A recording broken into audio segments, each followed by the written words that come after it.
Janet gives us the go. Perfect. Well, welcome everybody to the Carbon County Higher Education Center and tonight's forum for the Rawlins City Council candidates. We are excited that we have so many candidates running for office. Welcome and thank you all for attending. We do have one candidate who was not able to attend tonight. She did send a statement and our moderator will read that. Some quick introductions. I'm Jennifer Moore. I'm the director here at the Carbon County Higher Education Center. Corey Hudson is going to be our moderator tonight. Janet Garcia is doing our Facebook live streaming, and Karen Webster is in the back there, the timer. More instructions for you on the timing here in a few minutes. So for this particular forum, we got a lot of online questions from Facebook and our website beforehand. So we have spent some time compiling all of those and really trying to make them fit together so we have a good range of questions. So tonight we are not going to accept any audience questions or Facebook live questions unless there's time at the end. We have a lot of questions that people already sent in, so not sure we'll have any time, but if there is, we will. Otherwise, we're going to go with what we've got and what the community's already sent in. So, other than that, I want to remind everyone the primary election is August 20th. Please get out and vote. And with that, I'm going to turn it over to our moderator, Corey Hudson. Good evening. Again, my name is Corey Hudson. We appreciate all of you being here, along with the audience here and online. Thank you so much for attending. Candidates. Just to start out with, we are going to start with introductions. You will be given 3 minutes to introduce yourself. We suggest that you can touch on the following information: the duties of the office you're running for, any experience that you've had that could prepare you to hold that office, as well as some of the main priorities and goals that you have while serving in that office. Again, you'll have 3 minutes to do that. Please pay attention to Karen in the back. She is our timekeeper. When you have 30 seconds left, she's going to hold up that yellow triangle. When you are done, she's going to hold up the red stop sign. If you ignore those warnings, then we will just let you know verbally as well. Are there any questions before we get started? Okay. We're going to start with DeShann, and as Jennifer said, I have a letter that she sent that I'm just going to read for her introduction. Good evening. My name is DeShann Schinkel, and I am honored to be running as a candidate for City Councilwoman for Ward 1.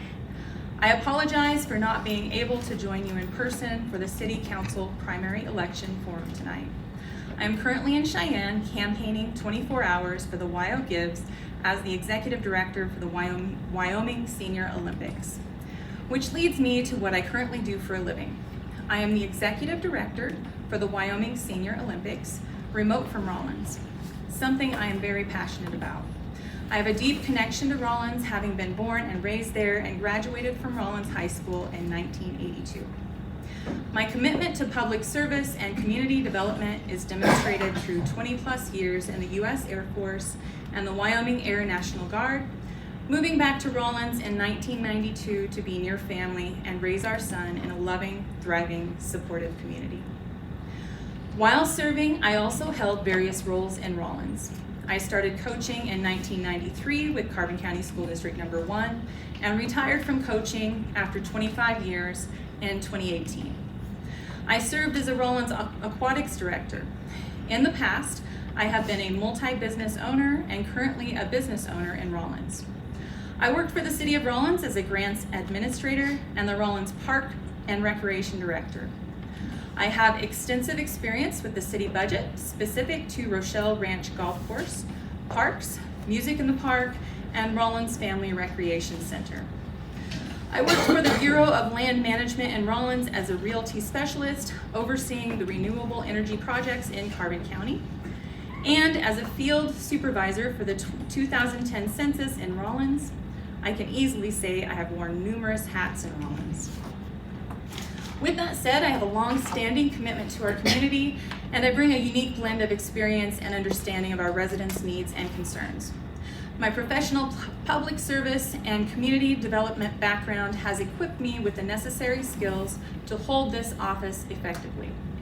The duties of the city councilman include, but are not limited to these: representing the interests of the residents, crafting and voting on local legislation and policies, overseeing city budget, addressing constituent concerns, working with other city officials to ensure the effective and efficient operation of local government. I aim to serve the people of Ward 1 and the entire city of Rawlins with unwavering integrity, complete transparency, and utmost accountability. I hope to have your support, and together we can make a difference in our community. Truly yours, DeShan Shingle.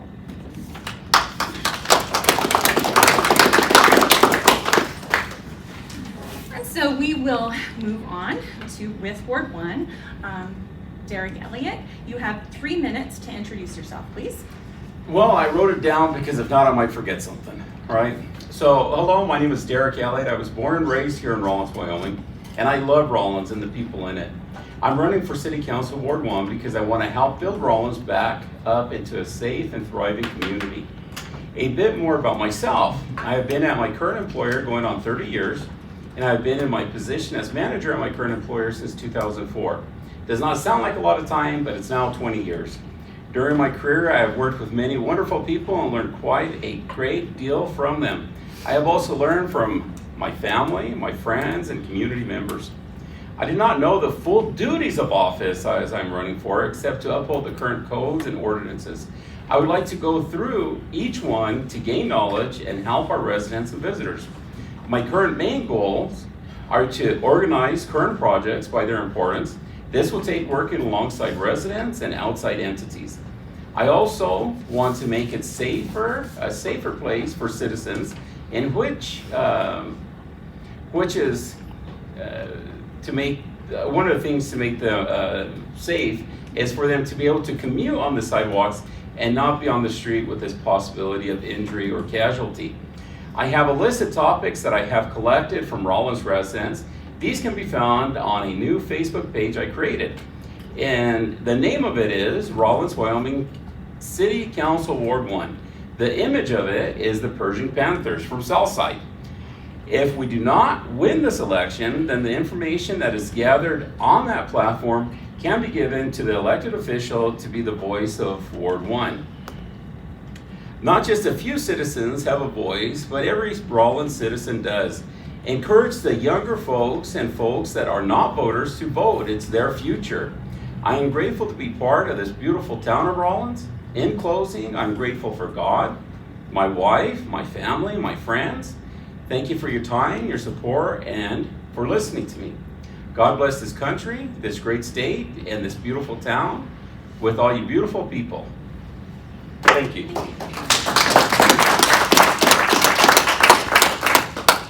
And next we'll move to Debari. I didn't bring any notes. I'm Debari Martinez. I've been on the city council a lot of years. The reason that I run is that I wasn't quite done. 40 years is not quite enough to try to accomplish everything that you want. I read a lot of articles on Facebook, what people were talking about. Nothing's been done in 40 years. Well, let me give you a little bit of a history lesson. When I first took office in 1973, we didn't have a water treatment plant. We had a pond out there that we used to drag some chlorine around. Now we got 2 water treatment plants. We didn't have a sewage treatment plant. We didn't have any zoning or variances and things of that nature. It wasn't until we changed the form of government and the manager that we had was able to put all those organizations together, all those tools. There was 22 blocks in my ward that were all dirt. There was over 20 houses that were collaborated and falling down that were dangerous.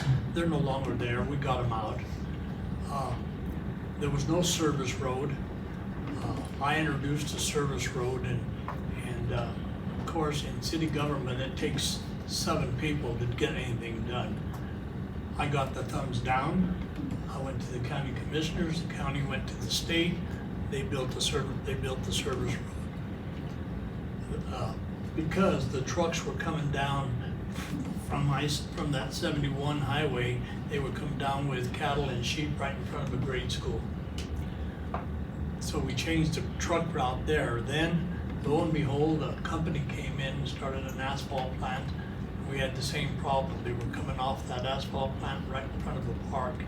They actually ruined Washington Street, which we're gonna have to put a lot of money into. So we found a way to bypass those. I didn't get I had like 4 different councils that voted that down. I went to the county. The county chairman called me one night and said, would you like to reroute the trucks from going in front of that park? I said yes. He tied the county money, city money together, and they got it built internally. So those are just a few of the things. We had a neighborhood that they wouldn't allow mobile homes on private lots. I introduced that ordinance. With that particular council, they passed that ordinance. The dangerous building program, I started that. Those are the 2 things that I did, and it was passed by the council. And thank you, Dabari. We'll have to stop you Okay. there. We appreciate it.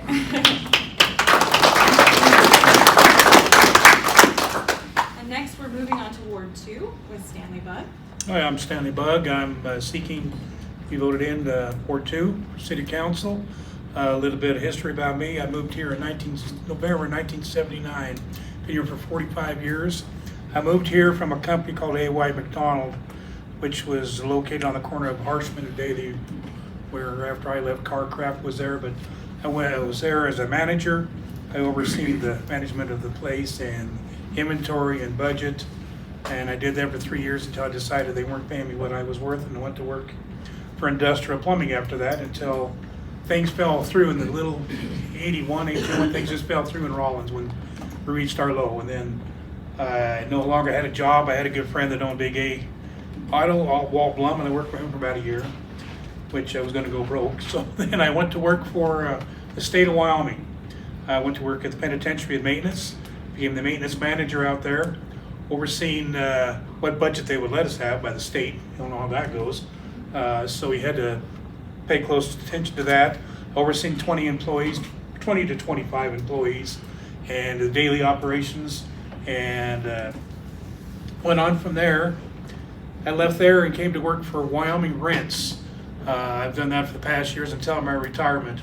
I was the manager for Wyoming Rents, and I overseen a budget of excess of $2 million, and I had to do an annual budget. I had to do a 5-year plan of that budget, not only for employees, but also equipment coming in and expenses, and you had to account your expenses for repairs and everything. So became quite knowledgeable as far as expenses, especially when you're dealing with millions of dollars, and it gets quite extensive.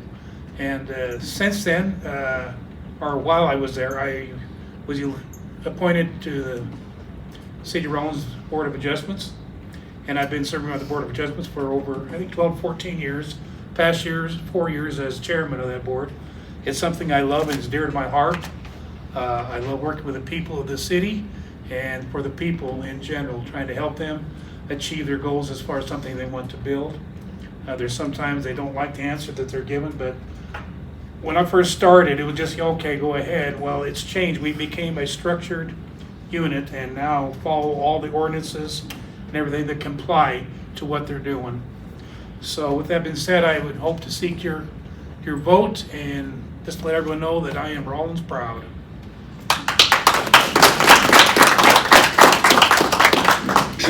We'll move on to Linda Ann Smith, also in Ward 2.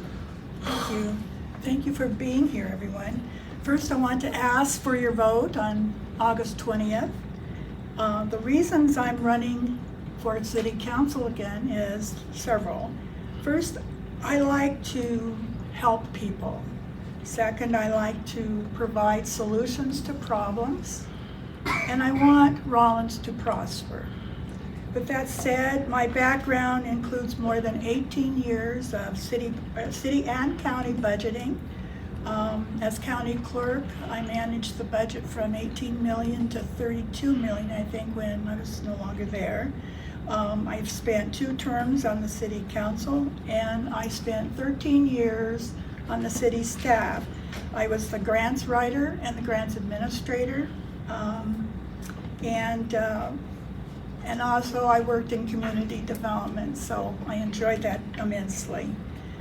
I have served over 17 years with various attorneys, law firms, and city attorney. And I've worked with different capacities in government agencies. As a board member for 16 years of local government liability pool, we worked on all of the membership's statewide risk management issues. My experience and knowledge, I think, and expertise in grant writing and administration, I think, can really help make a difference in how we manage some of the water projects.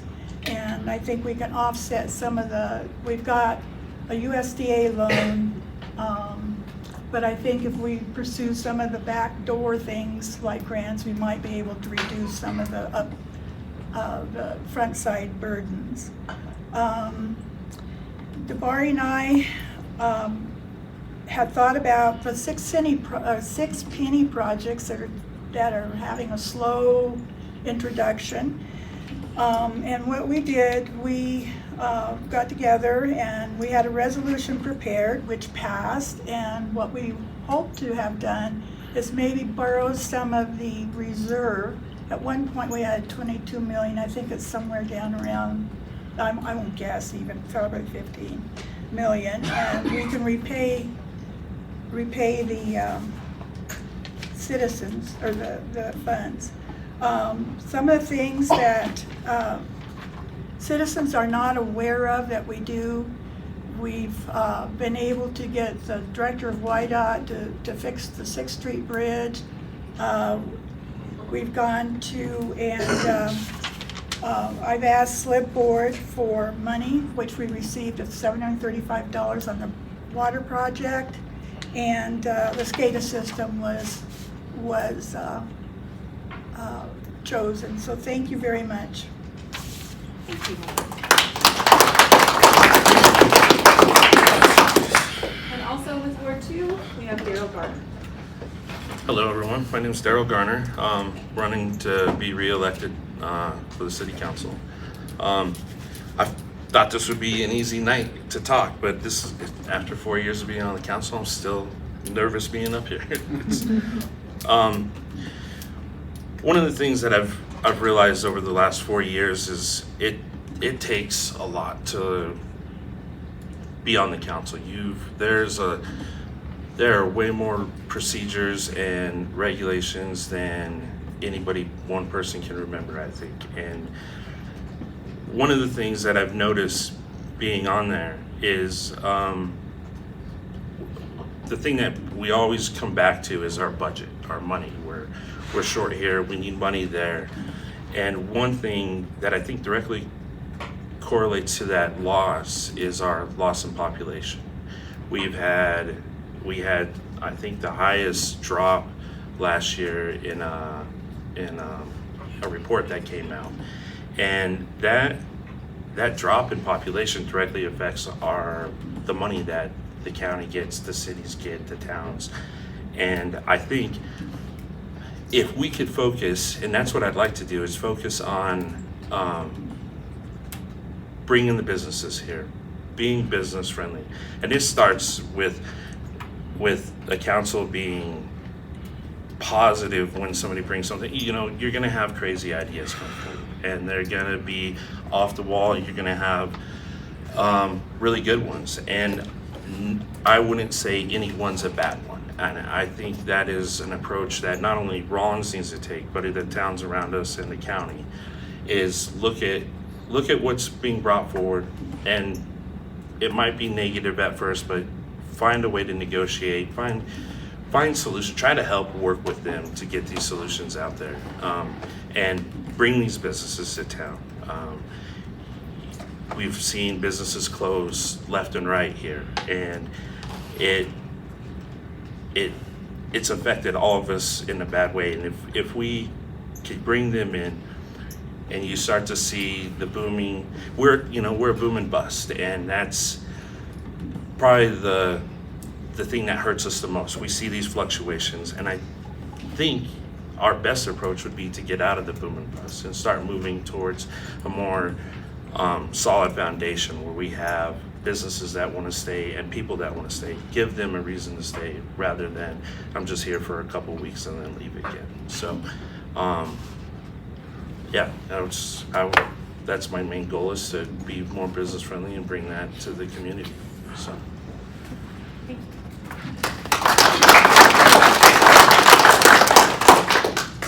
And next we'll move on to Ward 3 with Marco Dane. Is it Pascal? It's Pascal. Pascal, thank you. Yeah, I'm running for Ward 3. I'm just gonna keep it sweet and simple. I'm gonna kiss this real quick. Okay, so what made me run is because people around my area in Ward 3 were just saying things that should be taken care of. But I'm not here to like throw monkey wrench in the plan or anything. I'm here to help you guys move it along. I'm not trying to buck the system. I'm trying to add my 2 cents. Because my 2 cents might be enough to get a meal. You know? So that's why I'm running. That's my whole primary objective. And I'm done. Thank you. And also with Ward 3, we have Danny Rodriguez. Thank you for this opportunity to speak. I've been thinking about why I wanted to run for city council, and the first thing that came to mind was how blessed I am. I have a lot of blessings in my life. I've been blessed with the opportunity to work for the city for 23 years, and I was blessed to be able to work with an amazing crew at the water treatment plant and to see changes made at the water treatment plant. I was there when we built the pretreatment plant, and I worked at the pretreatment plant every year, and we just tried super hard to try to make it better.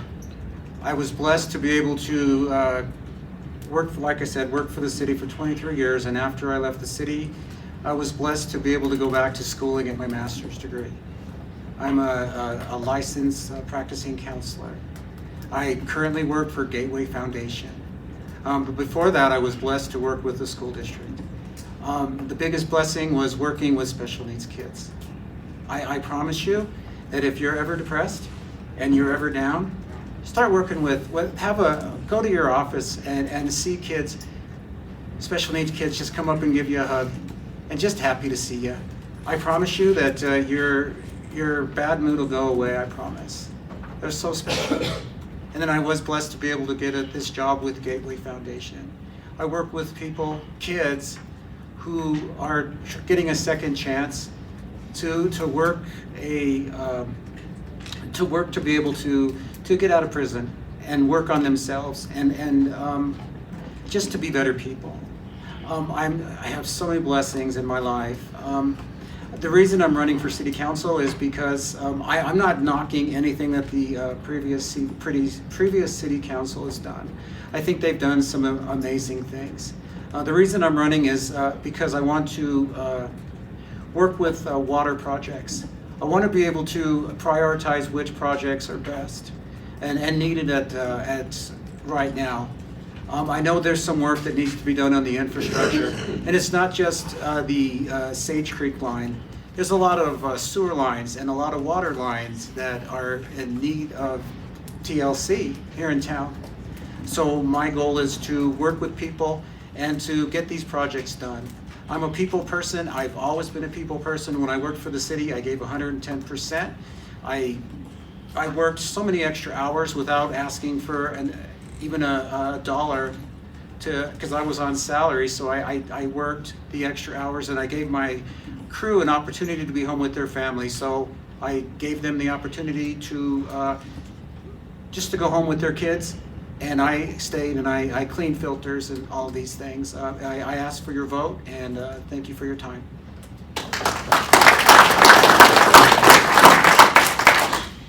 Also with Ward 3, Chris Weisenberg. Yeah, my name is Chris Weisenberg. I currently am representing Ward 3 for City Council, up for re-election. Just a quick little bit about me. I'm Rawlins. I was never born in Rawlins, but I've been raised in Rawlins for 32 years. I moved here just about the middle school years of my childhood, and been here ever since, and absolutely love our community and want to keep supporting our community.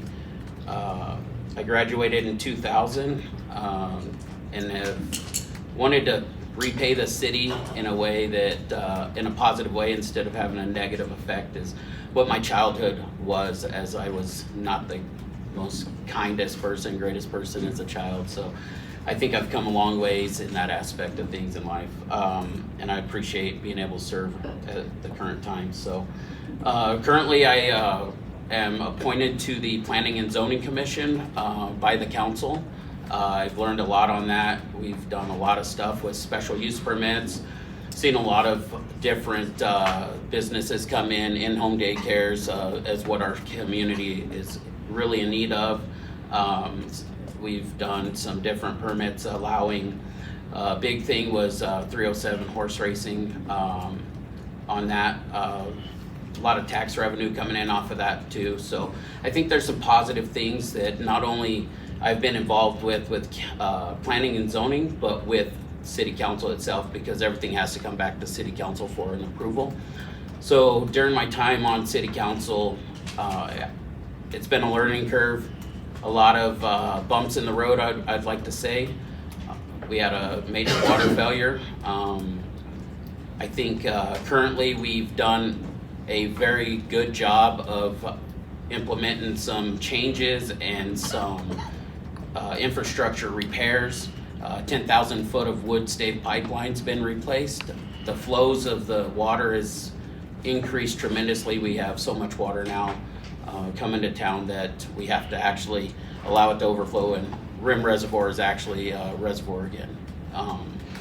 So there's some other infrastructure projects I'd like to see through, and that's one reason I'm running right now for re-election.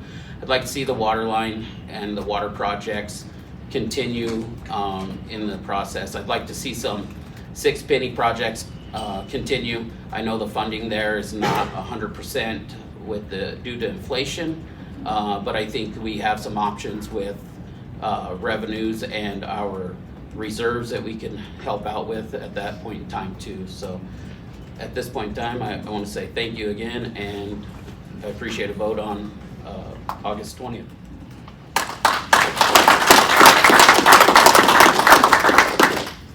We'll move on to Patrick Gonzalez, also with Ward 3. Hello, I'm Patrick Gonzalez, born and raised in Rawlins, graduated from Rawlins High School in 1979. I worked on that wood stave pipeline when I was a junior and senior in high school in the summertime. So I know exactly what that pipe is all about, and it should have been replaced many, many years ago, but that's neither here nor there.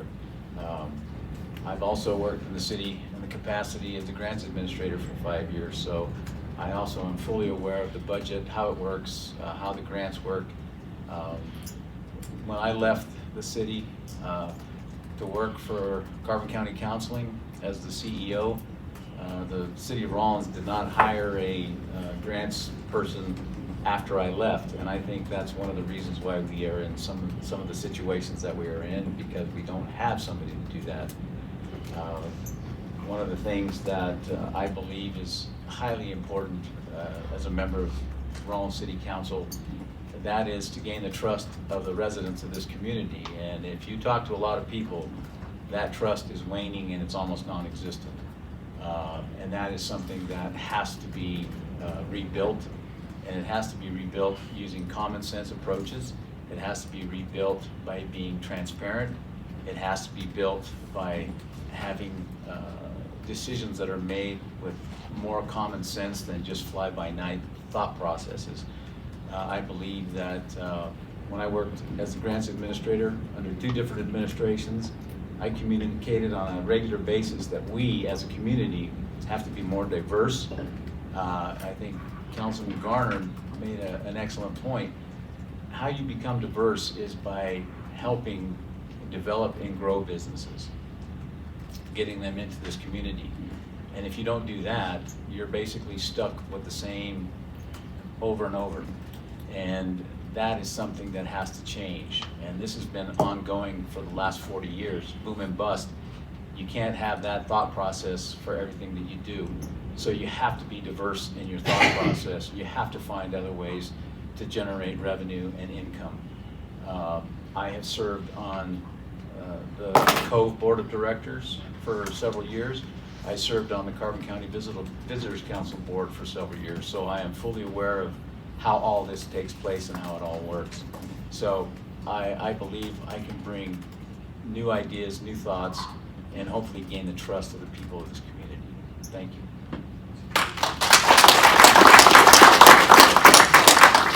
And last we have Terry Patterson, also with Ward 3. Hello, I'm Terry Patterson.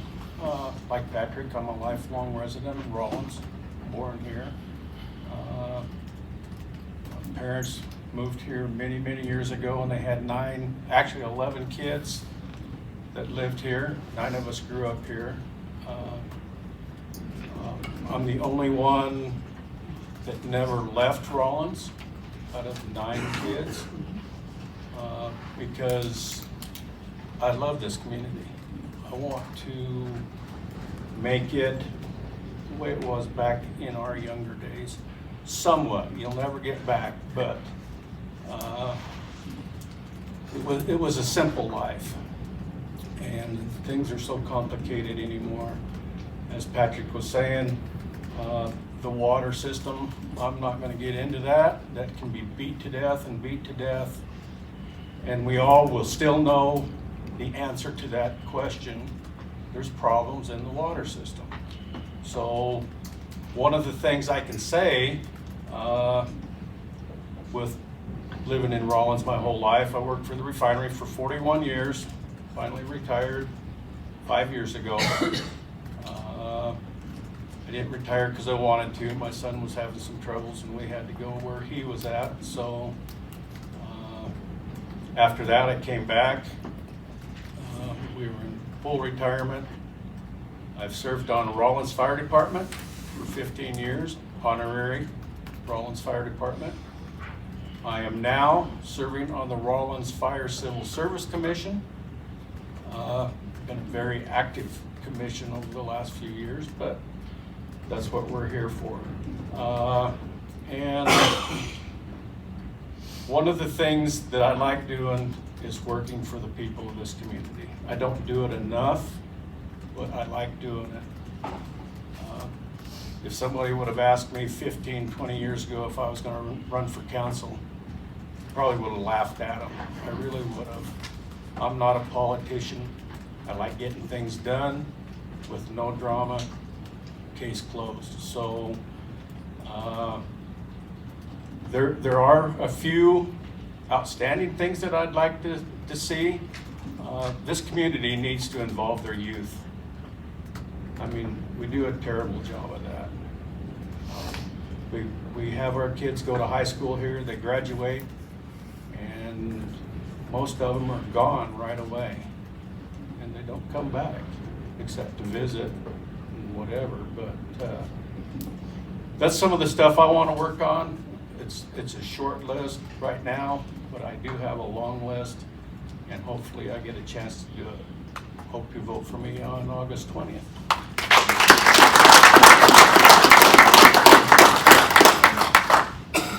Thank you all. We are now going to enter the question phase of the forum. Each candidate has 2 minutes to respond to each question asked. After all responses are given, each candidate will have an optional 1-minute follow-up time. If you'd like to use that 1-minute follow-up time, you'll have to let me know. Otherwise, we're going to just move on to the next question. Again, please remember to pay attention to our timekeeper in the back for your warning, 30 seconds warning, and then the stop when you're done. Are there any questions before we move on? Okay, we're going to move down the line, so we're going to start with Davari for this next question. And remember, you'll have 2 minutes to respond. What assurances are you willing to give to the voters about the water system and the recent rate increase? How will you make them a reality? First of all, I want to thank the council for the decision they had to make on the water. The increase is a lot, and it is going to hurt some people. I think if there was going to be any changes that I could do, I would suggest about 3 things. I don't know if legally I could do certain ones, and I don't know if some of them that I'd introduce the council would support, but I would at least bring something up on the table to see if we could lower, not do away with the increase, but lower it a little bit. I'm not sure if I could or not. And that's my assurance that I will work with the public. I have in the past, and I'll continue to do so. Thank you. And Stanley, same question to you.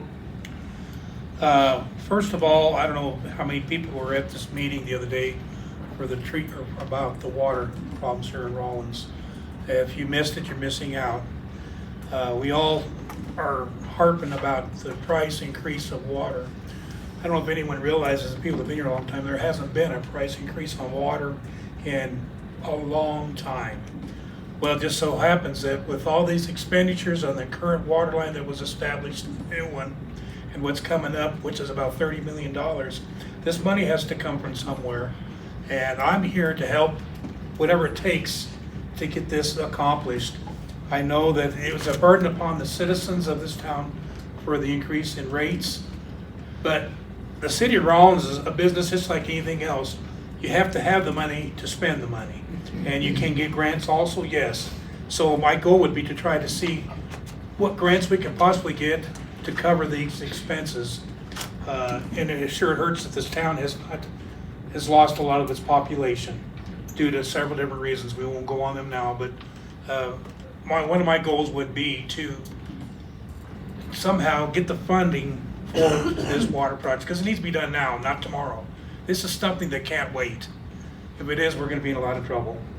But my goal is to help whatever I can do with all my effort to see that we can get these water projects done at an affordable rate, to do that without it being a burden on the community.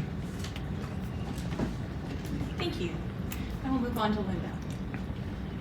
I think it's about 38% of our community is low and moderate income. And the rates have taken, these folks have taken a beating with this new rate.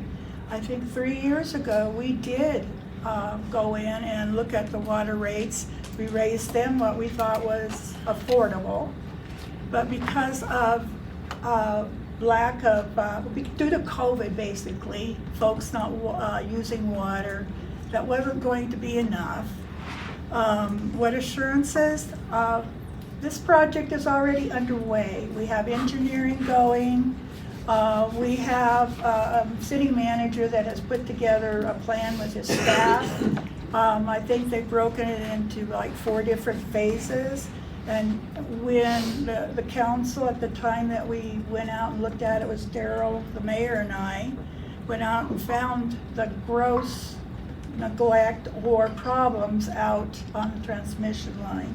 And we immediately came back and said, we have to transfer our impact funds over and start doing something on this immediately. And we did. But you know, it takes a little time between getting engineering contracts and actually getting contractors to bid on that and getting that project out the door. So we're still basically in the engineering department phase. Thank you. And Daryl, same question to you. As far as the water system goes and ensuring, just continuing to keep it the #1 priority. Don't let it fall to the wayside. Like they've said, we've done so much work, and we're at a point where we can start kicking off these projects as soon as we get some money fired, get it going, keep it there, keep it in the scope so that we don't have a missed opportunity. You know, if something comes up, stay on top of it. And that, like they said, the city manager, the teams, they've done an amazing job, and they keep doing an amazing job with it. And pushing to find solutions for the lower income to help alleviate. Councilman Lumen brought this up in one of our meetings. You know, we need to make sure that we keep looking for grants, keep trying to find the solutions for those people, and I completely support that. And if we can, maybe we land a big grant and we can pull the prices back down. That would be the best thing if we could do that. But that would be my assurance, is to not ever let this fall to the wayside, not even for a moment, and keep the project going the way it is. Thank you. Could you please repeat the question? Sure, I can do that. And anytime that you need me to do that, please ask. What assurances are you willing to give to the voters about the water system and the recent rate increase? How will you make them a reality? Okay, so this is what I would do. I would come together and we would have a meeting about which part of the piping we're going to work on, because it seems like everybody's waiting on a lump sum to do it all at one time, when you could do it in sections and get it done more efficiently. And then another thing is, if you guys want to get the money, reach out to the public. You're helping the public. Reach out to them. Throw together fundraisers, family-friendly ones though, so they can bring the kids and have fun. But throw together fundraisers, and then use the money that they get together in the fundraisers to offset the rates. And that would be the best thing to do. That's how you go about it. Because you can't put everything on the government, on the people that's working for you, but you got to also help them. You also got to be a help. You can't just sit back and be like, I'm expecting you to do this, and just fold your arms. You should be willing to help them out, help them obtain that goal. And that's how we do it. Thank you. And Danny, same question to you. Okay, so this has been a touchy subject for me, the rate increase. The first thing that I can think of, if gas is $5 a gallon, you're not going to want to go on a lot of road trips. So when we're doing these rate increases, it's going to keep people from watering their lawns. It's going to keep people from doing things with the water. And so we're not going to get any revenue. We're going to get some. We're going to get some revenue, but not enough to help pay for these projects. I believe that we need to bring that rate increase back down a little bit, so people will want to spend money on their water. People will want to water their lawns and make them beautiful. I also believe that we need to prioritize which projects. I'm not the type of person to say that the infrastructure doesn't need help. But however, I think we need to prioritize the projects that we're doing. I am not happy with the 10,000 feet of pipeline that was replaced the Wood State pipeline. I talked with engineers and they said that there was no leaks on that Wood State pipeline where they replaced it. I also, I am not happy that when they replaced that Wood State pipeline, that they used pipe that couldn't even meet the specs. And after talking to engineers, they said the pipeline that they put in probably wouldn't last more than 5 years. And we spent a lot of money, we got into a lot of debt to get that project done. And it was called an emergency, and in my heart of hearts, I do not believe that was an emergency. I believe that the high pressure line coming into town is more of an emergency, and that money should have been spent on that line, because if that line goes, then half of the town's not gonna have water, because the tanks won't be able to be full. And the way that the tanks were built, you can take water from the high pressure and take it to the low, but you can't do the opposite. So if we don't have water in those tanks, we're not going to be. Okay, we won't have water to drink. All right, let's move on to Chris. First and foremost, I want to say water is #1 priority at this point in time for all of the council members that's currently sitting. We've made that a priority, and I want to continue it as Councilman Gardner stated, that it stays at the top of the priority list. It was stated by Mr. Bug down there about the meeting that happened yesterday. Sorry I did not make it, I was in travels, but I did watch it. And I did look at what is called a master plan. And what that is the master plan that was put forward was off of what is required for us to have for grants and finances from the USDA. So in order for us to be able to finance that, we have allowed our city manager that has done a wonderful job. I think he does 2-3 meetings a week sometimes, not only with the local individuals involved, but state and federal agencies also that are willing to help the city of Rawlins. So I think the assurance for the citizens are there. The rate increases, the reason a lot of the rate increases has to happen, and I believe the citizens really need to know this and understand this, is because by USDA standards, we have to meet a certain percentage to qualify for the loans. Okay, and the standard that is set is off of the median household income in Rawlins, Wyoming, which I believe is set about $71,000, and that's due to the high paying jobs in certain areas, and it does take into accountability of the lower paying jobs too, right? But it's all on the median level. So the rate increases are going to allow us to have a loan for the USDA in the future and possibly soon. So I think the assurance is there, and that's how we're gonna have to keep on top of it. Thank you. And Patrick, we'll move on to you. Obviously, priority has been mentioned several times, so I'm not going to say it. It's just something that I think everybody knows it has to be. Unfortunately, rate increases are part of life. That's just something that has to happen. In a community of our size, if we don't increase the rates and we're not getting revenues or generating some type of income or funding, this is what happens.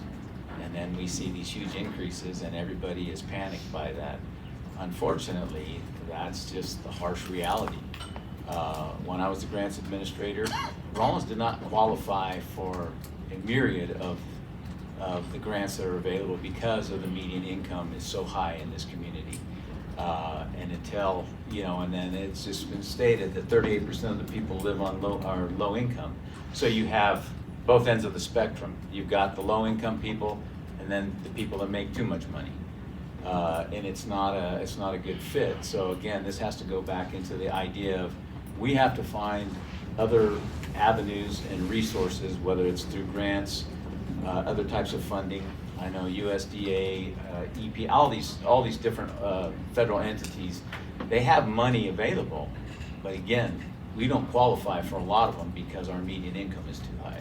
So we have to find other ways to meet that. So it's difficult, it's challenging, it has to be done, but I'm reminded of the thought process that failure to plan is planning to fail. And we've seen that way too often. Thank you. And Terry, same question on to you. Well, and I think I've heard almost every person point pretty solidly at priority. When we talk about the infrastructure, I'm thinking the infrastructure is our water and our sewer, and that is correct.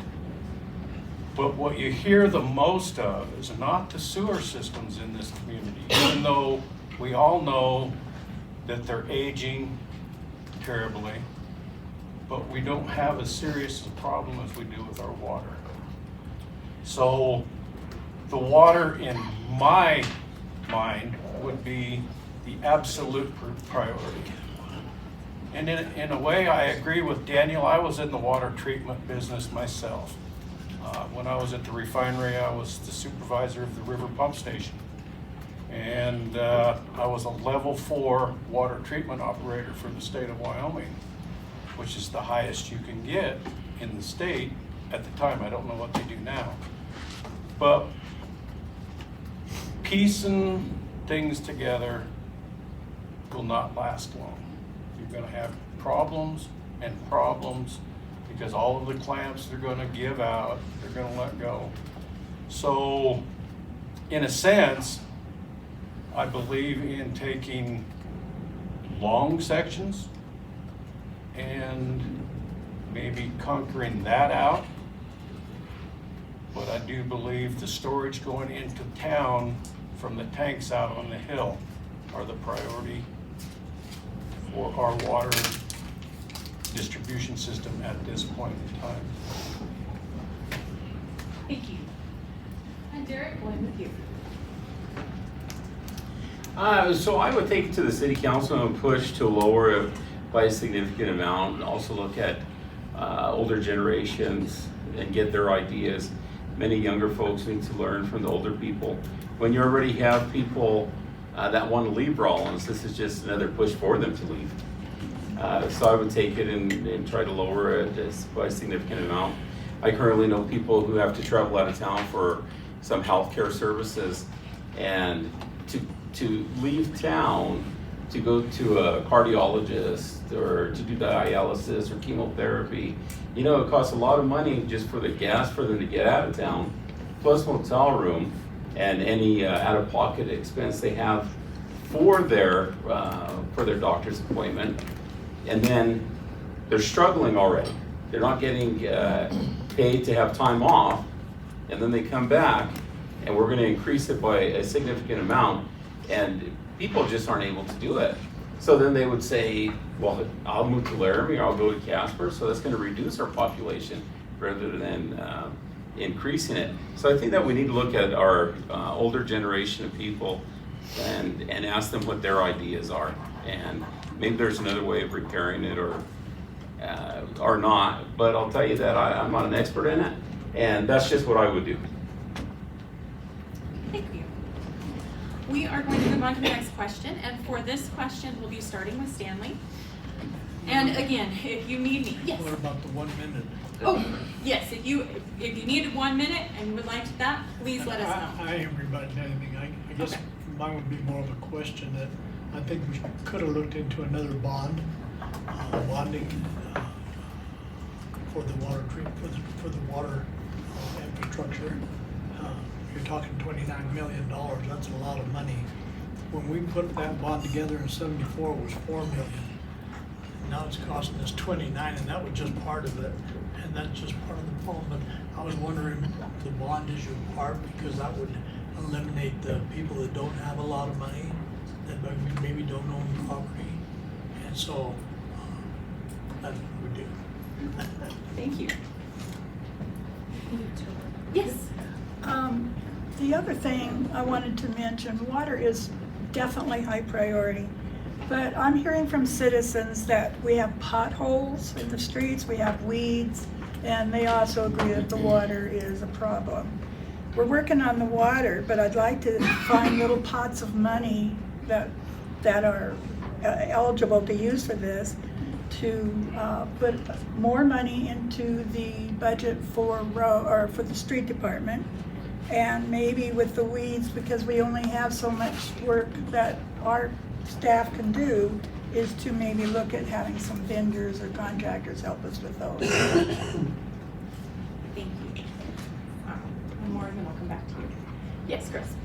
Yes, I just want to just say that the citizens need to also understand that the USDA loans that we are seeking also has possible principal forgiveness that will help with rate increases in the future, possibly decreases, I should say, if it goes all as could be planned. So the other thing that also needs to be stated is water is an enterprise fund.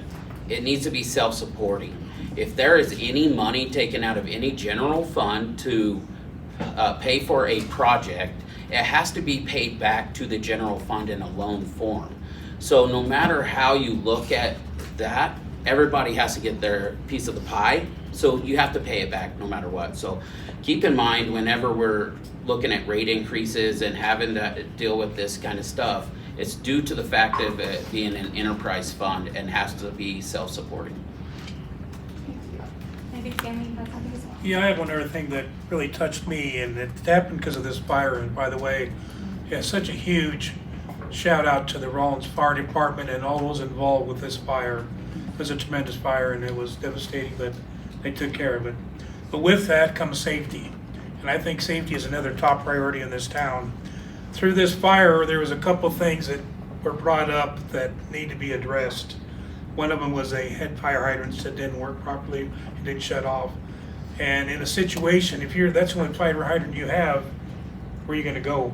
And also we lost our communication because they shut the power off. The backup generator didn't work at the time. Those are things that need to be corrected, because you gotta have those at all times, no matter what. So just safety is another high priority. Thank you. Yes, Danny. I just was a little bit concerned. I mentioned why I think that the water rate increase was a scary thing for some people, but after listening to the water meeting yesterday, they are suggesting that we raise them even more. So that's quite a bit of water rates increase that they're looking at doing, and I think that if we continue to raise our rates, I don't know if people are going to want to stick around Rawlins. We're talking about people wanting to move. Well, why are they wanting to move? Because it's too expensive to live in Rawlins. It's too expensive to pay for water. It's too expensive to pay for groceries. It's too expensive to do these things. So why would people want to stick around? So I think that raising the rates is just, it was scary this time, but it's going to be even scarier if we have to raise them again in the next year or two. Thank you. Anyone else need follow-up? We'll move on to our next question. This one, again, we'll be starting with Stanley. Tried to put it off as long as I could. Good try. Please describe your knowledge regarding the city budget and what your priorities are for municipal funds, especially regarding essential services and non-essential services. City budget, that's a good question. I have been looking over the city budget. I'm currently seeking more information concerning that, but I think we need to go through and pick this budget, which, don't get me wrong, Tom has done an excellent job. I wish I had his knowledge as far as budgets. So, but anyhow, budget is a top concern. Once you establish a budget, you have to live by that budget for the year. So, when you talk about trying to pull money from here or there, once you've established something, you just can't pull it out, unless you pay, like Chris was saying, I believe, or that you have to pay it back. But I've dealt with a lot of budgets, especially when you're dealing with millions of dollars, that you're sown to that. You got to deal with that. So my biggest thing is just trying to work out the budget to where it best fits the needs of this town and the infrastructure and what's important in this town, and that's all the projects like the roads, the streets, and utilities are a very top priority, not just the water, but everything else. But I have had a vast experience with budgets, and I didn't mention it, but I also served on the supervisory committee for Meridian Trust banks in Wyoming, Colorado, and Utah, and we overseen the whenever they did where they go in and check, make sure they're doing everything right, and all the monies that they're spending, where it's going, if it's properly done, and they're obeying all the rules and regulations. I do have an extensive knowledge of that also. Thank you. Thank you. And Linda, we'll move on to you. The budget's made up of all kinds of different pots of money. Some have restrictions on them, others may not. The general fund dictates to us how many people we have on staff. And unfortunately, fire and police come out of the general administration fund. But I've always felt if we did nothing else, if we came down to like a huge depression, we would have to fund fire, police, and some administration and take care of the streets. But the health and safety features of our job are the most important to consider in a budget. Thank you. Moving on to you, Carol. Can you repeat the question, Sure. please? Please describe your knowledge regarding the city budget and what your priorities are for municipal funds, especially regarding essential services and non-essential services. Okay, thank you. Well, Tom likes to give us the biggest book in the world at budget time, I can tell you that. I think it's over 200 pages.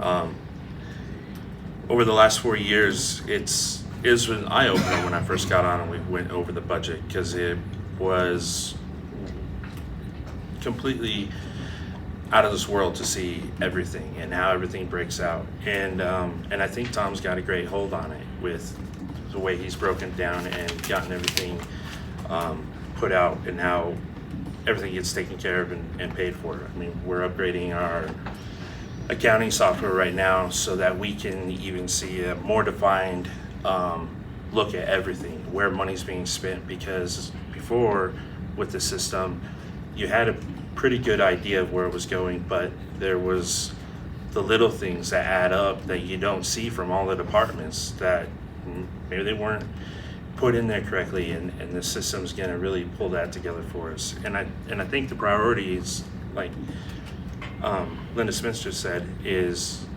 it's always going to be our health and safety first.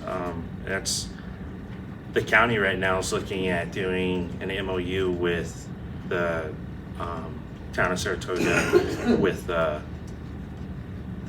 dispatch center, and a joint powers, doing a joint system with them. And I think those are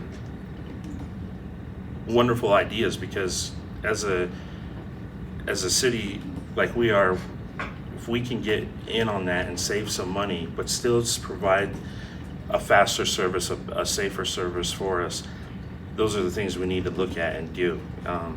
And this safety, and I would just say it's safety is first on the budget. And Michael, we'll move on to you. Could you repeat the question, please? Please describe your knowledge regarding the city budget and what your priorities are for municipal funds, especially regarding essential services and non-essential services. My thing, since I'm the new guy on the block, my thing is get help from the people in society. Get help from the people who live in the city. Don't just push everything off on the big guys, on us. Get help from the people in the city so we can move this along more efficiently, so we can be a more well-oiled machine. I don't have a lot of jargon. I'm not going to hit you with big words on math and all that, but what I'm saying is get people to add in their fair share. Don't get people sitting back on their thumbs, not doing anything but complaining. If you're going to always complain, what's the point? There's nothing that comes out of it if you're going to sit back and complain. You could help people obtain these things. That's all I see.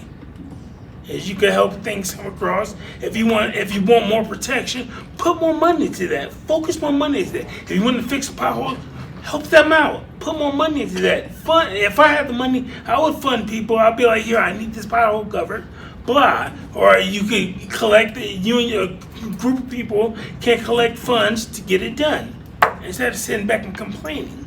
We're not California. We're not like a big city. We're a small town with close-knit people. Thank you. And Danny, same question to you. I've worked with, as a city employee and as a superintendent for the water treatment plant, I worked within a lot of budgets. We had to budget so much every year to make sure that we were going to have enough to treat the water that we sent into town.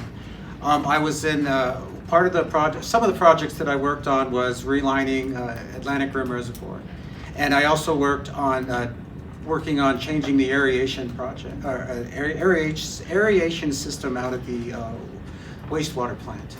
Now, what we did with that aeration project was we got out there and we did a lot of prep work before they came in and put in the aeration system.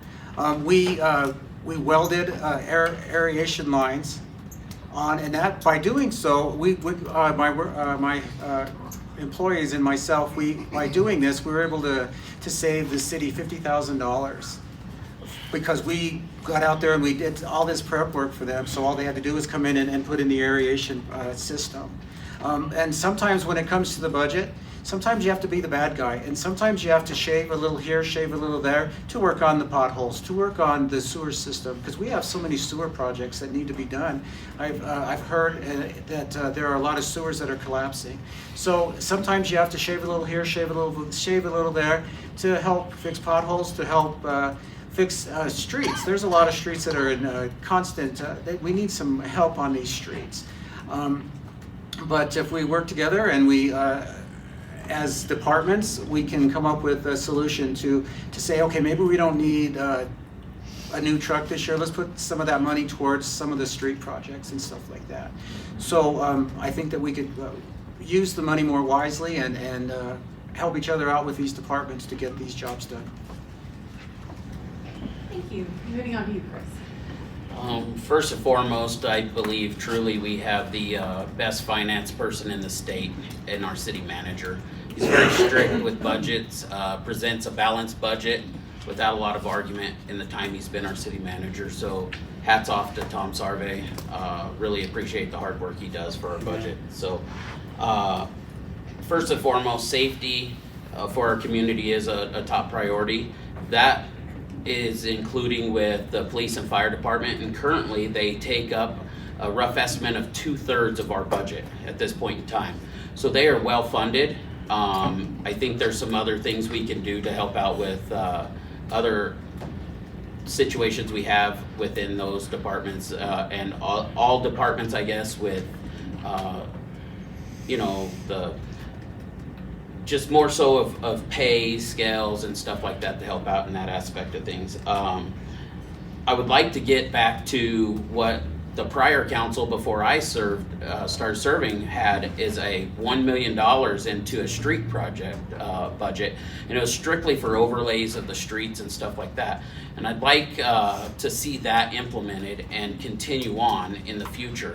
I know we've had some trying times, but I do know also that we have some projects in the works of the wind turbines and stuff like that, that's going to allow us to have a better budget to work with, more money to work with, and I think we could get back to that, especially leaning on Mr. Sarve.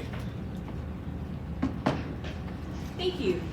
And Patrick, a question to you. When I worked for the city, I reported directly to the city manager, but I worked hand in hand with the finance director.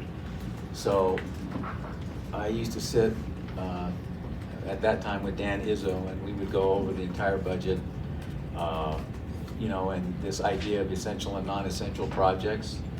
We would determine what was essential, in this case, you know, water, sewer, fire department, police department, infrastructure, and then non-essential stuff, things like the golf course, rec center, things like that.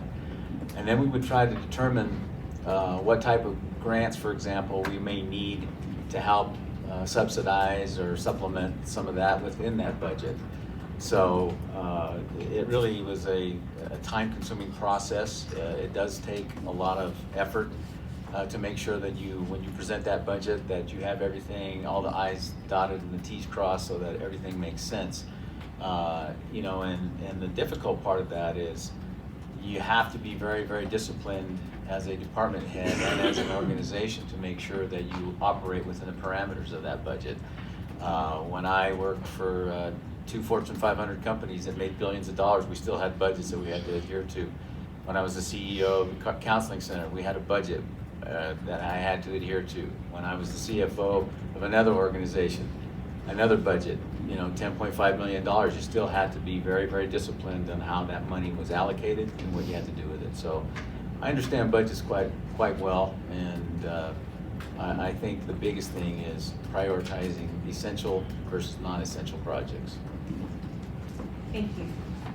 And Terry, question to you. I'm pretty much in consensus with everybody, except I keep hearing the fire and the police. I don't know if I would myself, being an ex-firefighter, gonna be strange coming from me saying this, but I don't believe that there are number one priorities. Water is number one, because without that essential, the fire departments and all of them will not function. They can't do what they're here to do. Yeah, we can draft water from somewhere, or we can do this, or we can do that, but we gotta have a distribution system in place to make the fire departments function. There's several other things that, you know, in the last few months, the golf course has come up. I'm not gonna comment on that one until I get to a little bit more information on it. But me as a person, there's one thing that I have heard that really kind of sets me off, is wanting to close down the rec center. We cannot and will not close, or should not, close that rec center. That's the only thing the youth of this town have besides baseball programs or soccer and stuff like that. So we need to look at people-oriented things also in budgets and things like that. Thank you. And Derek, same question to you. I've looked the budget over and it's huge. I cannot speak greatly about it at this point. I've seen where some ideas that can reduce some expenses. I know a couple of wonderful CEOs, CFOs, CPAs that I would get advice from. I would also work with and gain understanding from Tom. Budgets are a structure for a year. You want to stick to the budget. It can be modified throughout the year, so you have a more accurate budget the following year. Thank you. And Damari. My picture of the budget is that we have, as a past member of the council, is we have a finance director. The finance director puts together the budget, presents it to the council. They go through it item by item. There's certain areas that we can't even hardly touch. So usually when we go through it, they take care of the enterprise funds and things of that nature. And then when it gets down to the itty-gritty at the bottom, sometimes there's a few dollars that we could say, hey, maybe we shouldn't do this, let's try my idea. And that's about all really that you can do in a budget, unless you understand you're in the budget thing. I always took it that the finance director that we hire, or whoever it is presenting the best numbers that they could possibly give us. Thank you. Does anyone want to use the 1 minute follow-up time with this question? Yes, Dan. I forgot to mention that I was speaking to a police officer. I work with her every day, and she has informed me, and I believe it, that we are severely understaffed when it comes to the police department. I believe that we need more people on the police force to be able to keep us safe. If I call 911, I want them to come right away. I want them to be there. I want them to take care of me, and I want them to make me feel safe. So I think that some of the budget should be helping the police department to get more police people, and to also update their dilapidated equipment and police cars. Because without them, they're not going to be able to get to my doorstep in a timely manner, and I'm not going to feel very safe if they don't have equipment to help me and other citizens in Rawlins. Thank you. Thank you. Yes, Linda. I would just like to quickly say, when we started getting the impact funds, that was presented that certain categories or departments would receive some of this. And a lot of the rolling stock, the trucks, the equipment, and all of those, and even guns were purchased with the first round of impact funds. So we just have to keep every 3 years getting our fleets kept up to new cars every year.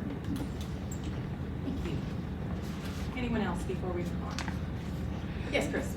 One thing I want to touch base on is our city manager has started a funded depreciation, and the current council has given the go-ahead on that, right? So funded depreciation is the amount of money it takes to purchase or repurchase that piece of equipment in the allotted years of service it's allocated for. So if you have something $100,000 and it's 10 years, it's 10,000 or so every year, plus the inflation and stuff like that. So I think we've taken great stride with this council in straightening a lot of budgetary items out and placing the stuff for the future. Thank you. Anyone else? We'll move on to our next question, and this next question will start with Linda. Economic development and tourism are critical to our community. How do you plan to attract and retain businesses in Rawlins, as well as encourage tourism?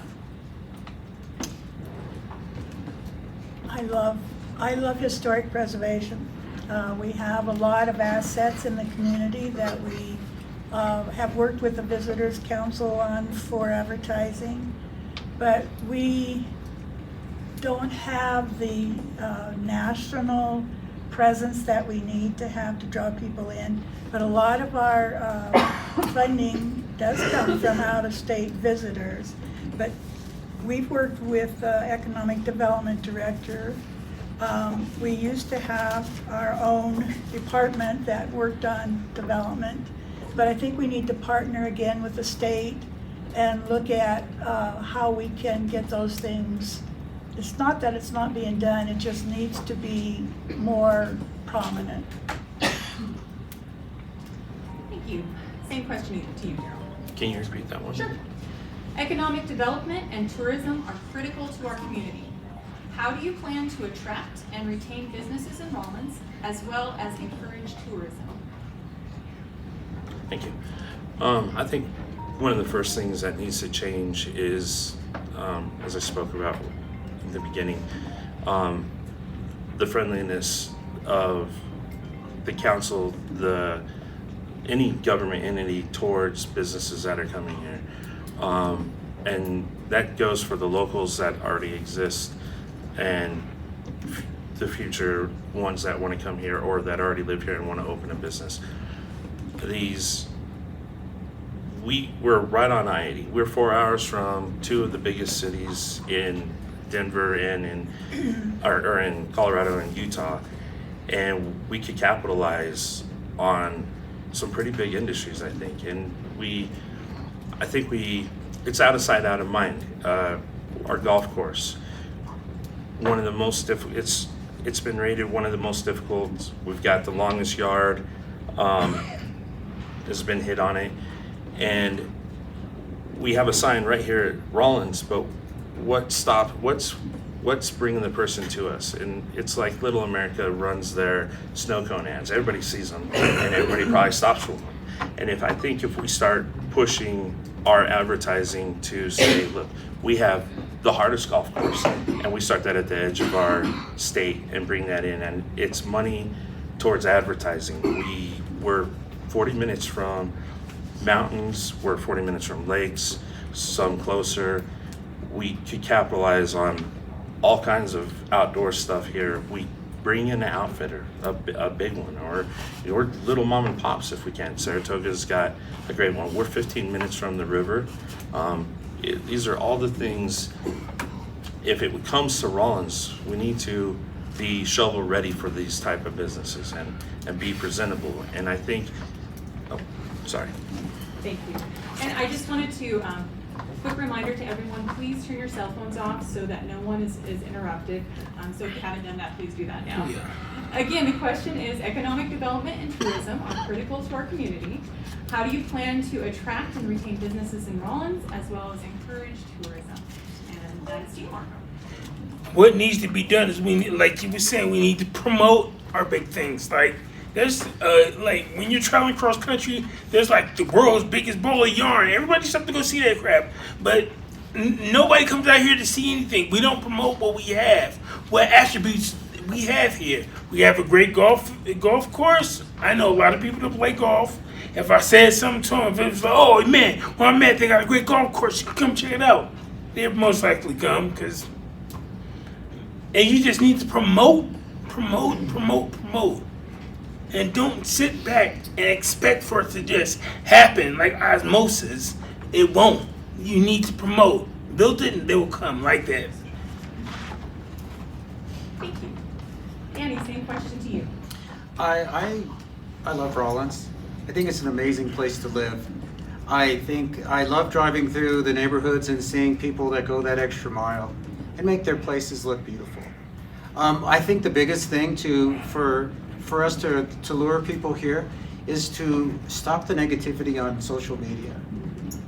There is so much negativity on social media. I work with people every day as a counselor, and when I ask people, tell me something positive about yourself, it takes them so many seconds just to come up with something positive, but they can come up with 5 negative things right away. And so when people see the negativity on social media, they're going to think that, wow, we can't get along. We're not a unified organization. We're not a unified city. And people are going to say, you know what, I love to go and stop at Taco Bell and maybe get some gas at Walmart, but that's all I'm gonna ever come to Rawlins for. So if we can stop that negativity and we have more positive things to celebrate with Rawlins, I think more people are gonna wanna come here and celebrate our Summer Fest and our Winter Fest and all these different things. People are gonna wanna come to Rawlins rather than just filling up with gas and just passing through.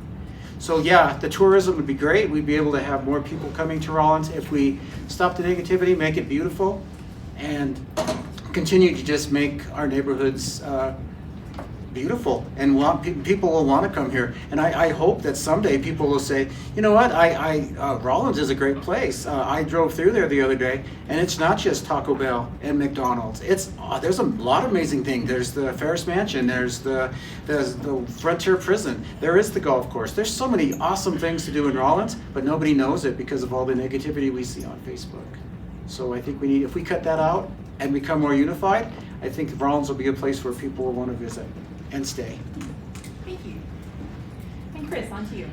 As previously stated, I believe advertisement is key to a lot of this. As far as bringing in businesses and retaining businesses, the number one thing we need to do is make sure we have water for those businesses to be here. Some of the businesses that's wanted to come here have not had enough water at the current time when they wanted to come, so they had to back out. So a lot of revenue sources have been lost in that aspect of things. Not meaning we can't gain that back, but meaning we have a priority we have to fix first to get major corporations in here.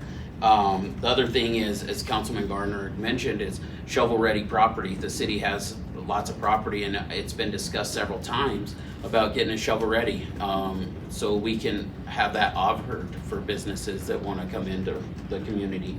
I believe we've gained a lot of businesses. We have a Maverick, we have 307 horse racing, we have the tiny home factory that's still in the process of being built. Several other things in the works. I think as a community or the city needs to lean on like the state tourism boards and get the advertisements across the state, as Councilman Gardner had mentioned. So that would bring more tourism here. We have everything here in Rawlins for tourism, and it's a huge thing for our community. We just need to promote it a lot better. The other thing is the visitor council. Work with the visitors council. We have the Economic Development Corporation. We need to work with Yvonne Johnson a lot with the Carbon County Economic Development Corporation. Lean on Panthera DDA for downtown stuff. And those are wonderful aspects of things that we have here. We just need to promote more and lean on those individuals more, and I believe it'll come. Thank you. Ms. Patrick, some question. When I was on the Visitors Council, these were things that were talked about 16, 17 years ago. And it's the same problems that exist today that existed then. We don't do a very good job of marketing. I hear the terms advertising and all that, newspaper, radio, et cetera, but we don't know how to market this community. And when I was a kid growing up here, they did a very fantastic job of marketing our community.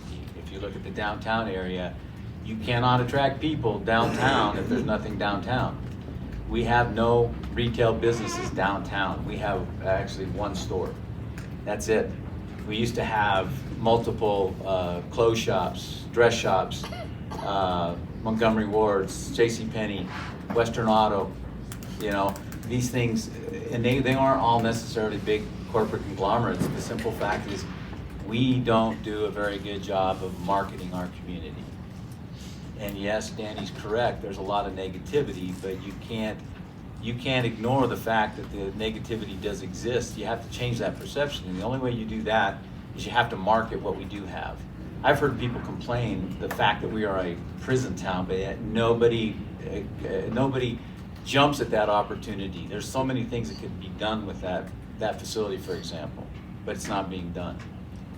Same thing with the golf course. I just finally now saw the billboard that says the longest drive. I've asked Kevin Gannon, why don't you have all this stuff in the actual pro shop so people can see it, the video, stuff like that. but we do a terrible job of marketing. Terrible job. Thank you. And Terry, on you. As everybody else, we need to bring business into Rawlins. Don't necessarily need to be big business, but it needs to be business. We need commerce in this town. What's the right answer? I don't know. I'll be honest, I don't know. But I do know we can promote our community by what it's famous for. I mean, everybody in this room should know what Rawlins is famous for. How did this town start? Rawlins Springs, General Rawlins. That's what it's named after. We have one of the biggest names in railroad robbers or train robbers that would be a big ordeal. Why not have something like Big Nose George Days? I mean, it attracts people. Believe it or not, it will. It's something that we have to look at and bring in. You hear a lot of people come in from out of town. We don't have enough restaurants in this town. We do not have the restaurants we had 20 years ago. And especially the quality. We don't have the workforce we had 20 years ago. And I think that's something that we need to delve into to get our tourism back up. And one of the other biggest things is we need to help this windmill project get going. This is right out our back door. This is commerce. This will bring money into our community. These will be residents of our town. So market that stuff and try to get things going. Thank you. And Derek, same question to you. We have a beautiful country. I would imagine streets paved, help citizens financially open businesses, bring Amtrak back. There was a time we went to Arizona. We had to take somebody's car to Arizona. He moved from Denver to Phoenix, so we took a car down there. Coming back, I was so tired. I stopped in Utah. There's a motel there, beautiful motel, had a big fountain in front, and I stopped and I thought it was a Holiday Inn or a Hilton, I don't know what they are. So I go in there, and I said, is there a room? They were completely booked up, small town, completely booked up. And it wasn't on an interstate, it was on a highway. And I said, well, is this a Hilton? They said, no, it's owned by the town. And they maintain their motel, and the money goes into the town. I went up the road, the same thing at another town. So I think helping citizens create a business, and instead of bringing something in, people in the community can open up something like a hotel, a motel, whatever it is. Have a motocross track with competition, have horse riding events, a ski resort. We've got big mountains. I don't know how that is. Like I said, I'm not an expert in this. I do not see the golf course bringing celebrities in. I know initially they said that there was going to be Tiger Woods and Jack Nicholson. Street races, have the younger folks get involved in the community. Have tours of the old pen, ideas of people paying to stay in the old pen. People would come to Rawlins to swim at the Washington Park. They would come to get chili from Rose's Lariat. They come to take pictures of that conical two-headed Cadillac. I say keep the negativity going. That way we can learn from it, and we can grow from it. We know how the people are feeling. Don't let the people feel uncomfortable about stating their opinions. I say where minimal marketing is needed. I feel word of mouth is a better tool. I'm sorry. Time is up. Thank you. And Damari, same question. I just have a couple of things. One is, I think we need to get the people to stop here first. And I think the city, the other day, when they talked about making Rim Lake a huge lake and working with the BLM and making a recreational area, that's a plus. People see that and they hear about it, they're gonna stop. And once they stop, they gotta eat someplace. The other thing, I was disappointed with the county commission was the fact that they sold the Ferguson building. They had that building. We had already started the roof work on it, the abatement. We had an engineering company that I wasn't really happy with the engineering company because I thought they overdid it. But it seemed to me that if they would have been able to do something with that building, put 5 rooms in there, or X amount of rooms each for each town, encampment, Saratoga, whatever, each had their own little room, people might have stopped and checked that out and maybe bought a sandwich or something. That's something that would have stopped them. And so I thought that would have been a plus, but that went by the wayside. But we need to stop the people first, and we need to come up with some creative things to do that. Okay, thank you. And Stanley? Would you, Sure. Economic development and tourism are critical to our community. How do you plan to attract and retain businesses in Rawlins, as well as encourage tourism? okay, the first thing is attract. I-80 and here in Rawlins is one of the busiest hubs there is in the state and the United States. McDonald's is the biggest revenue source in the I-80 corridor. We have a lot of people come to this town. Well, they're gonna look at the first thing they see when they come into this town. And right now, it's weeds and everything else. I think what we need to concentrate on is beautification.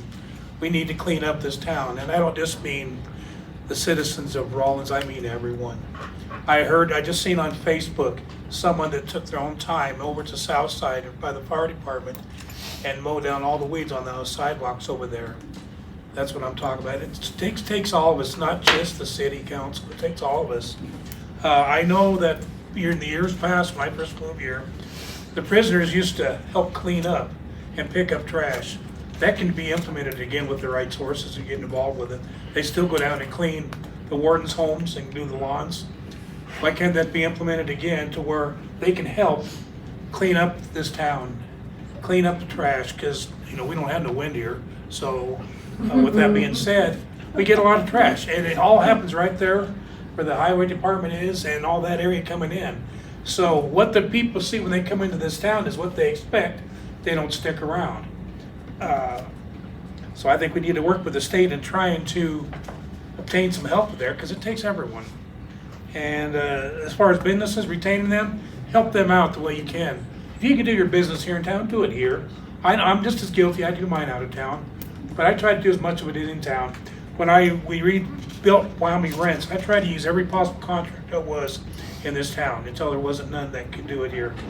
I hired local. I hired Shepherd Construction to do all the work. I didn't even get a bid on it because they're the only one really were in town that were quite capable of doing it.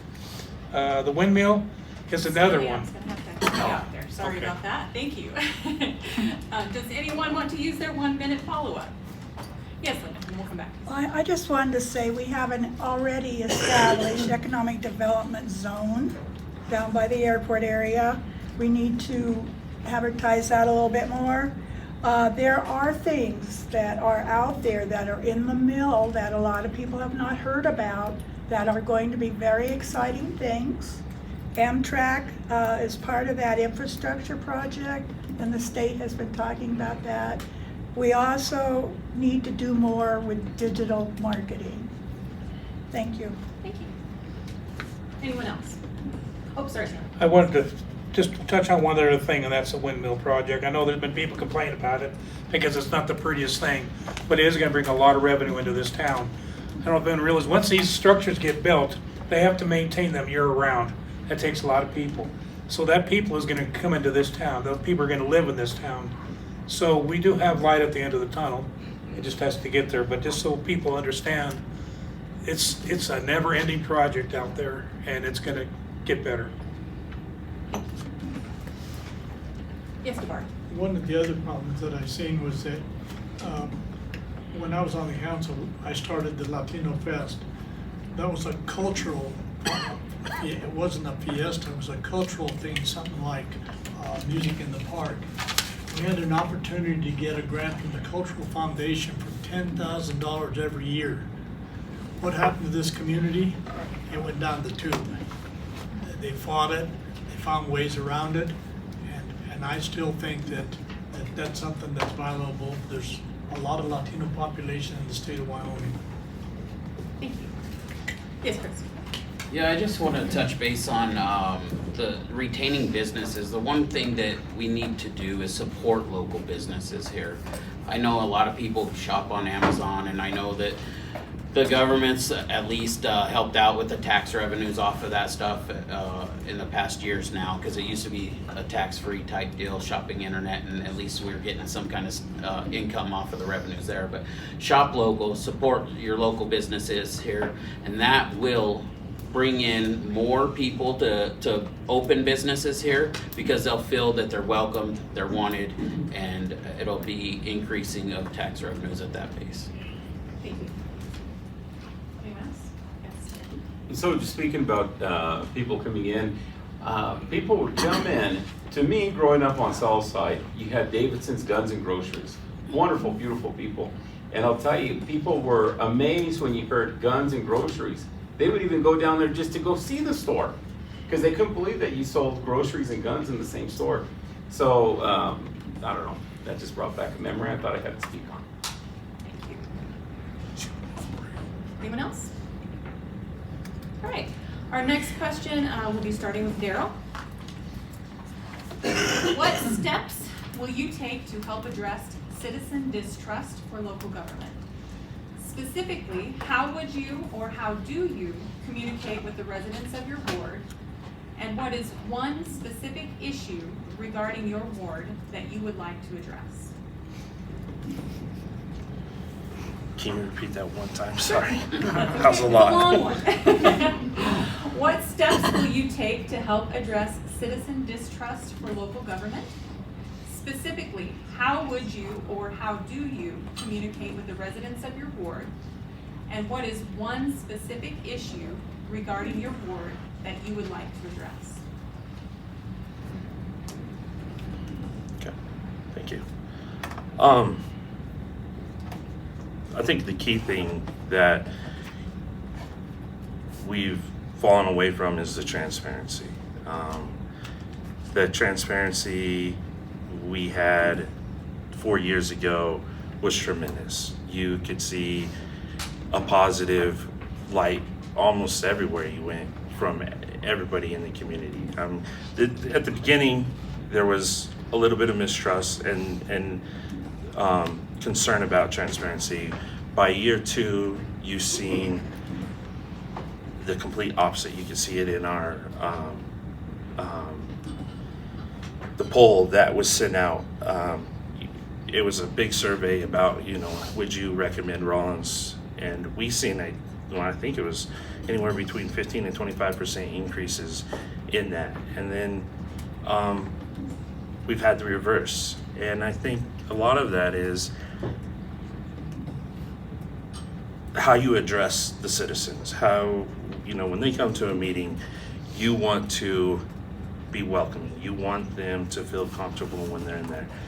If at any point they feel this is a hostile environment, that feeds out immediately. And we've seen it where we just get bombarded with horrible comments.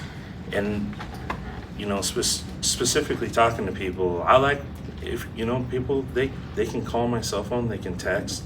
One-on-one I've had a lot of those, and they've always been good conversations. They start aggressive, but I think once you talk to them and show them what the situation is and present a lot of information, that calms down, that builds that. Thank you. Marco, same question. Please repeat that. It was a whole bunch. What surprise. steps will you take to help address citizen distrust for local government? Specifically, how would you or how do you communicate with the residents of your ward? And what is one specific issue regarding your ward that you would like to address? You should break it into a 3-parter, because that's like 3 questions. We let you guys do that. Okay, the first part is I haven't met any. I've been pulled over twice since I've been here, and I moved here like a year and a half ago. So I got pulled over twice. The first time was, that was my fault. That was on me. I took accountability. The second time was I was pulled over by a guy from California, and if I didn't have to go to work, we would have stayed there and talked the whole morning. Cause it's about how people carry themselves, how they assess the situation. Cause some people, they just might be like jerks and fly off the handle to certain policemen, and policemen, they don't know how to deal with the situation. They're like, whoa, hold up. I was coming peacefully and you just flipped the whole ordeal. But yeah, and another thing, we need to fix West Spruce, because they come off I-8 and they just be flooring it. Speed limit is like 25, 30, they're going like 40, 50. I'm like, if there was little kids would be hitting, put stop signs at like every 2 blocks. Slow it down. That's what needs to be done over there, is put speed bumps. That's what I would do, just put speed bumps and slow them down. Thank you. You're welcome. Danny, moving on to you. Okay, I've mentioned this earlier before. We again, we just have to stop the negativity. We have, we see why that the citizens of Rawlins don't have trust in the city council. We have news and chatter, people talking about our current mayor and about certain council members. And so it's hard to get on board and trust these people when all they're doing is shedding a negative light on these hardworking council members. I think the council's done an amazing job. I think they could do better. I think they could do more. But I think that they are there to help us, and when we are backbiting them and making them look bad, then it's really hard to get the people to trust city officials. Now, I'm not the type of person that's going to say, okay, when the election's over, you can't get a hold of me anymore. That's my Facebook page will always be up. That people can text, call, and I would be more than happy to discuss things in my ward. That maybe having a town council within my ward for concerns that people have in my ward that I can bring before the council to say, hey, the constituents in my ward have an issue with this. Let's work on this and see if we can help them to feel better and feel comfortable about living in Ward 3. I think if we can do away with the negativity and not go after our city officials, that people will have more trust in them, and people will want to buy into our what we're trying to accomplish when we get rid of the negativity. Thank you. Chris, same question. Local officials are always in a spotlight. You move up to a county official, you're not so much. You move to a state official, you're really out of the light, and then federal, you're really out of light. So whenever you're in a local official state, you're really in the spotlight, and you're really watched heavily. So as far as a trust, I have an open phone policy, same thing. You can call my phone, text, whatever you would like to do. I'll get back to you on that email, and then I'll work towards a solution or figure that out. So I want to say thank you to Mr. Rodriguez here. Absolutely, the negative has to stop. The negative is what is crushing our community. And along with the negative is false statements. It's not the truth being put out there. There's several things. It's like it reminds me of a game when you were in kindergarten, you played, you'd speak a secret to your neighbor, and then you go around a circle. And what was the saying when it got back to you? It was far from what you started with, right? So I think knowing the truth, speaking the truth is very important. I think we need to maintain that integrity within ourselves as council members and keep supporting the local community and the constituents. I also would like to, for a project in Ward 3 that I'd like to see through, that's kind of started, is Ward 3 is like an original part of the city. It was built with tight streets, very not safety oriented in today's modern world. But there's been a tree study that's in the works right now. And part of that is to be able to widen the streets for a more safe community, which would allow the infrastructure update also in that ward. Thank you. And moving on to you, Patrick. Negativity is essentially the byproduct of the behavior or the attitudes that are displayed. In talking with a lot of people in all 3 wards, a lot of people don't believe that they have a voice and that their voice is pretty much silenced when they do have issues and concerns. So while I understand that negativity is not necessarily a good thing, we have to look at why the negativity exists in the first place. There is some truth to a lot of the stuff that is said and spoken about, but we also see there's no level of accountability from those people who do sit on the council. And that has to change. If you want people to trust you, you have to be accountable to the people that you represent. And the entire community, not just your ward, but the entire community. As far as a project that I think in Ward 3, from 7th to 15th, those streets are too narrow. And this discussion has been brought up more than once over the last 15 or 16 years. At some point in time, we need to go to one-way streets, because we are going to have a situation, particularly in the wintertime, that too many vehicles are parked on these streets that you're not going to get emergency response teams through there, because there's too much traffic. There's too many boats, campers, trailers, big trucks, and that's something that needs to be addressed, because while, as Councilman Weisenberg said, it's one of the original parts of the city, and you can tell because they didn't build it for big vehicles today. But that's one of the things that I'd like to see happen. Thank you. And Terry, same question to you. Pretty much the same as what everybody else is saying. Ward 3 is kind of a jingled up mess with those narrow streets. I live on one of those narrow streets up on 9th Street, and I have a 38-foot fifth wheel trailer, try maneuvering that thing around those streets up there. So I really can relate to what the other candidates have said, but it's not just the narrow streets. This is a safety hazard. It's nothing else but a safety hazard. I have, in the last month alone, with those narrow streets, I've pulled out to try to get a sight around a trailer parked right close to the corner, and I've come from inches of getting slapped right there on the corner. Twice in the last month. I don't remember ever hearing that before or having that happen to me before. As for trust of the council people, I trust them all. I'm a very trusting people. Unless they give me reason not to, then, I'll have my opinions. Everybody has opinions on that. And I run like everybody else. I have an open phone policy. If you drive past my house and I'm out there in the yard and you want to ask a question, by all means, I'm available to answer any questions. I would like to say 24 hours a day, but let's hold off on that. But I want to work for the people of Ward 3.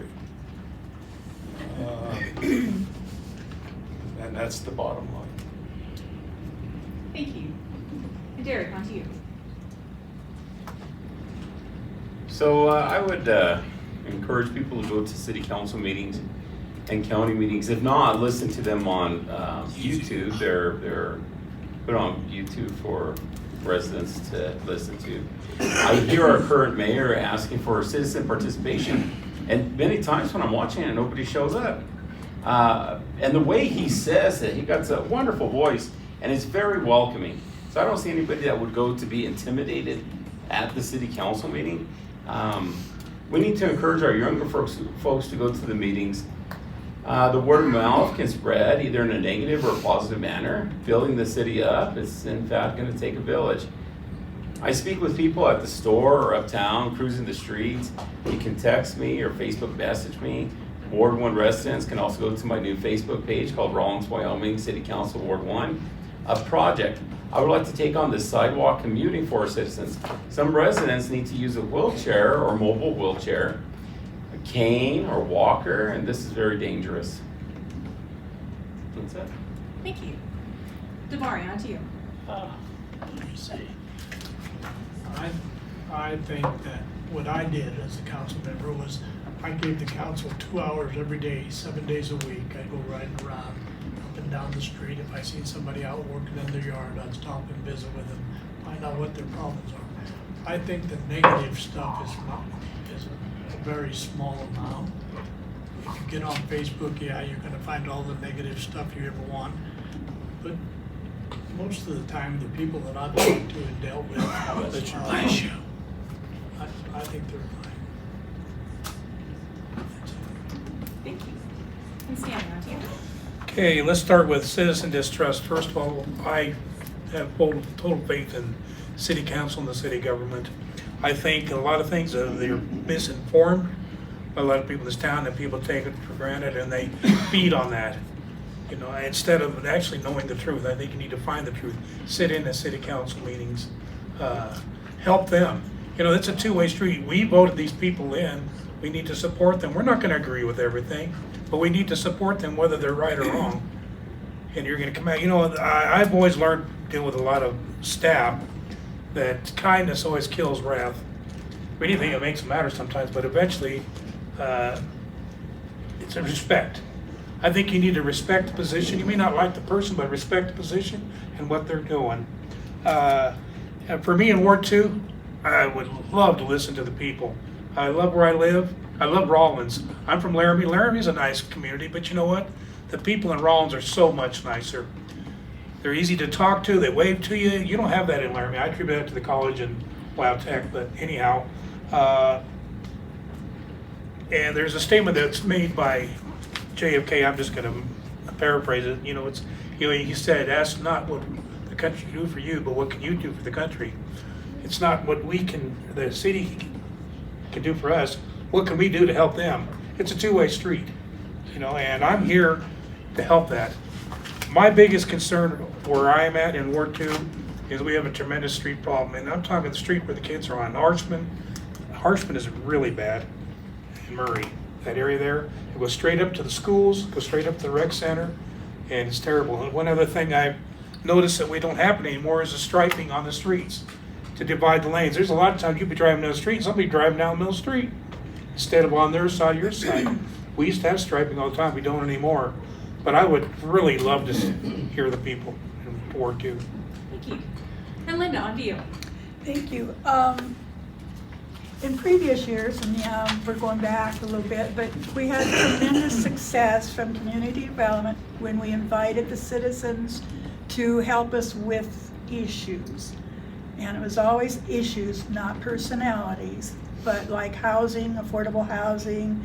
We had interviews with various people on how we could improve Rawlins, and we found the issues that we needed to correct, and we were able to move on and do that through community participation in specific meetings. I do want to say that we recognized probably over 4 years ago that the public didn't maybe understand or didn't hear about the council's projects. So we had Myra Myra was hired to be our communications person, and she does a tremendous job answering what we think people are questioning. So I just want to point that out. And I do want to say that as for being available, I've always been available through phone, text. I have my own web page is called Rawlins Game of Thorns, because people, I talk about the issues in town. And I want to just say one thing: the council needs to refocus on issues and not personalities. Thank you. Anybody need any follow-up? Yes, Chris. The one thing I want to say is for our ward in Ward 3, I think what would help is the education of ordinances that's already on the books right now, and the enforcement of the ordinances that's on the books. That would help a lot of the situations that's already arose in that ward. So, prime example, I might say the wrong footage here, right? But if a road is less than 25 feet across. You're not even supposed to park directly across from that individual park there. A lot of people don't know that's an ordinance. So there's parking ordinances that need to be enforced, and I think that would help out some of the scenarios and situations that create safety hazards in our ward. So I'd encourage that to be a top priority at the same time too. Yes, Marco. Yeah, about the feeding deers. I've heard a lot of people complain the deers eat my plants, and people keep feeding the deer, and they're not supposed to feed the deer. I'm like, how come they don't enforce that? Deal with it in a stricter way, because everybody keep telling me their plants are getting eaten, the deer, people keep feeding the deers, their neighbors keep feeding the deers. They're not supposed to do that. And maybe I have to do something about that. Maybe I would. Yes, I would. Thank you. Anyone else? A minute? Yes. I forgot to mention the Edinburgh project that we had put on the 2019 ballot. We really need to get that done, and I know Councilman Gardner has mentioned that. But we have a lot of water, underground water, out in Highland Hills area. And that is just playing havoc with the streets. So we really need to look at some of those projects. And here again is how much money, can we go to the slip board and get some street money, some of those kinds of things. Anyone else for follow-up? Okay, so we're getting pretty close to time. So for our end, we will have each one of you give a 1-minute closing. So anything that you'd like to add, anything you'd like people to know, this is the time to do it. We'll start with Marco on this, and we'll go down the line.